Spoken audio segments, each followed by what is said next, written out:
yeah, if anyone here doesn't know me, this was a board game that someone in Nova Scotia made. We live in Dartmouth. It's Louis Brouet, and I partnered up with him to make a digital version of this game. I have made a lot of progress since last time. Things are going, unlock everything, so it's easier to show. Things are going well. We are hoping to finish all the content of the game by the end of this month, at most early next month, because we're hoping to release it in March. Oh, nice. And we need about 2 months for the porting. I wonder if this thing is going to go away at some point. There you Okay. go. So yeah, we have 9 playable characters. They're all implemented. And last time that I showed, I think I had like a couple of the scenarios done. Now we officially have up to scenario 20 all set up and working. The hardest thing that I have to do, and I left that for last, is this last scenario. Usually you have like this whole dungeon that you are placing your guys in and doing this stuff. In the last scenario, you kind of lost your dungeon and you're starting over from scratch. So when you start, you only have these 2 rooms, which the vault is the goal for the heroes, and this builder room, which you can use to build. So if I have a coin in my vault room, I can actually move with my coin. And over here, I have 3 options of rooms I can build with my coin. I can spend up to 3 coins and I can choose a level of treasure I want for the room.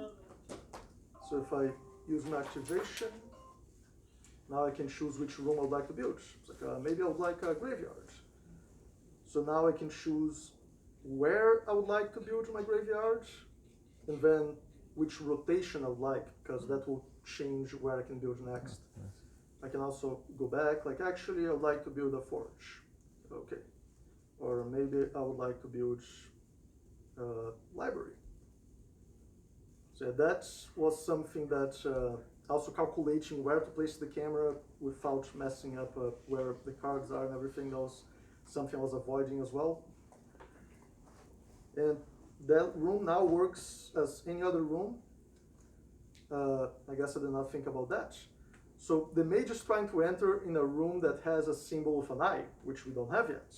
I just finished implementing the building system yesterday for the rooms, which they do work, but I guess if there's no symbol of an eye and he's trying to enter in symbol of an eye, he needs to enter somewhere else because we don't have that symbol. So that's a fun little problem that I need to deal with. Yeah, but I can keep on building. I'm gonna spawn some coins just by cheating. Spawn coins. If I have multiple coins over here, I get to actually choose, do I want a treasure of level 1 or 2? And that thing needs to come up because it is behind the thing. Sure. Place it like this. I'm gonna get some more coins in here. So yeah, this scenario is more complicated because we're building it as we go. And my whole thing needs to account for it. Whenever I'm doing this, it needs to show me that like, okay, we're going this direction, this is the treasure we have. And the placement of the camera is still not ideal. I might need to actually give the player the option to move the camera when I'm in the scenario, because yeah, it's complicated to account for everything. I don't know how the player's going to do it. Hello. Another thing that is new, and I'll go back to the main menu. We now have, if I turn off fast play mode, we actually have animations for the heroes, and I also want to implement animations for the players themselves. That's what I'm doing next, once I fix up the problems with my new builder room. Hey. Luis also finished writing new dialogue for all the scenarios. So all the scenarios now are going to have little stories taking you through like each scenario and what's going on. He still needs to do new images for those. Like a lot of it he has from cards and stuff, but some parts of the story he never actually had to draw before, so he's creating some new images for that. As you see, different scenarios depending on the layout. I kind of move the shop a little bit so it's out of the way and try to frame the scenario so it doesn't mess up with the layout of the cards and everything. So if I end my turn, okay. Now we have little animations. The heroes come in. When they're opening the chest, there's a little animation. If there's multiple heroes, but there's not enough, like the number in the chest goes lower as they are. I guess I should just wait before the dialogue ends before doing this. So whenever you open a chest, there is things that happen. In this case, because they opened, I need to discard a card. Yeah. This, I'm hoping, is going to help players that are new to the game kind of understand what was happening, because before the hero's actions were so fast that you didn't really quite follow. We have this little game log that tells you step by step kind of what's going on, but it's easier to see it. But I'm also giving the players the option to use fast play and skip the animations if they just want to play real quick. I think that's most of the new stuff. I have shown these before, but I'll show it again a little bit. Maybe scenario 7. Can I ask a question? Yeah. So there's like a lightning effect on some of the symbols for some of the rooms? Yeah. What does that mean? So whenever there's a hero in the room symbol gets bigger and gets the lightning effect. So at a glance, you can see where the heroes are. I see. I've built this little system. Godot, someone made a plugin for Godot that gives you like block coding, kind of like Scratch, but it's only for editor time. But I stole their drawing of blocks and connection of blocks and made my own system that's runtime. So players eventually will be able to create their own scenarios for the game. Oh, neat. That's cool. Oh, that'd be cool. Yeah, and all of the scenarios that I implemented from 1 to 20, I haven't done the tutorial with this because the tutorial has some extra stuff, but I could. But all of the scenarios are actually implemented using this block code, so the players will be able to see, oh, this scenario has some interesting mechanic I want to steal from my scenario. They can come in here and like, oh, if you pull a card and sends to jail, and if it's a rogue, then we're gonna pop up this image, okay? So yeah, they can actually take stuff from the other scenarios and make their own. So this scenario 4 now with the one I was playing with the frog stuff.